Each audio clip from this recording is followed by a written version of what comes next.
How's it going, Celtics fans? Another day of bad news for the Boston Celtics. Another injury. One that's pretty familiar to all of us. Another Robert Williams knee injury on the same knee he had surgery on right before the playoffs. He's projected to miss the next 4 to 6 weeks. And I would imagine it's going to be a little bit longer process than just 4 to 6 weeks. I'm sure they're not going to rush him back.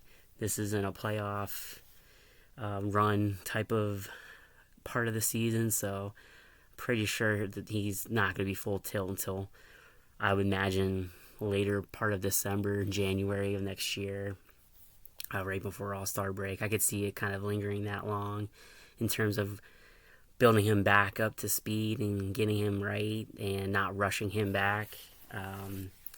So what's this mean for Boston after this?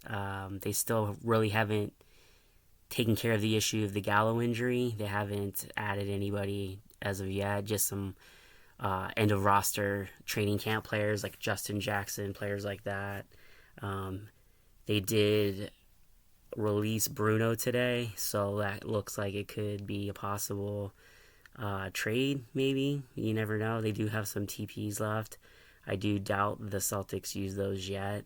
I feel like those are trades they'll kind of tinker around with towards the middle of the year by the deadline. I believe they have to use them by the deadline as well.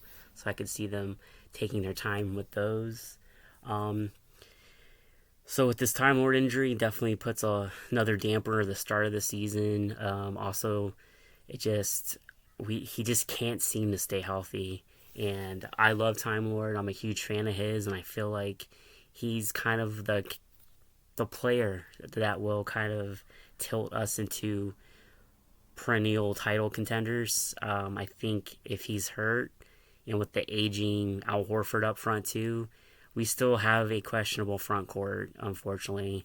We have two budding superstars. One's closer than the other, but they're both high caliber stars right now in this league, and with a pretty solid role players beside them with Malcolm Brogdon, Marcus Smart, and the emergence of Grant Williams last year. Derek White's also solid. Pritchard's got some potential still there too. But our front court looks a little thin because of even losing Gallo and an aging Horford, which you need to save minutes for him in the playoffs, point blank, period. And just goes back to what could have we used with that TPE. That TPE was more or less an insurance policy for a Time Lord, or giving Horford adequate rest throughout the season and saving him for the playoffs. So now the Celtics are once again kind of in a bind. You always have to fear the worst with Time Lord. He just seems to pop up with something, and I hate this because I want to see him succeed, and I just don't want this to have, kill his career. This just keeps popping up for him, and he kind of relies on his athleticism, and this is just taking it away.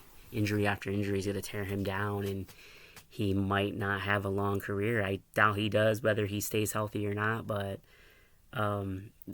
this is just very unfortunate news right before camp starts next Monday, Tuesday. Media day next Monday. Camp starts Tuesday, and really bad timing. Better now than later, I would say. And but again, I keep thinking of that stupid TP that Celtics did not use. Regardless of ownership with the money, who did we have to get rid of, etc. We didn't have to trade any players to use that TPE. Picks? Who cares about picks? They've already traded picks.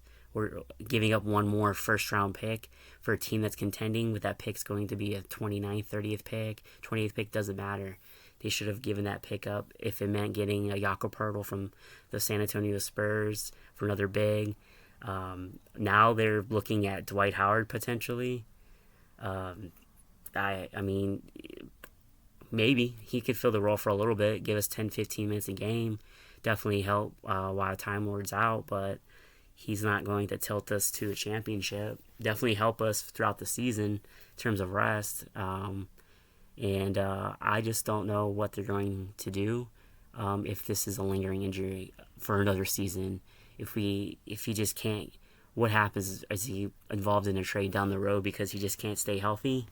I fear for that because I really wish he will stay in Boston. I'm a huge fan of him again, and I would hate to see him not win a championship with this team.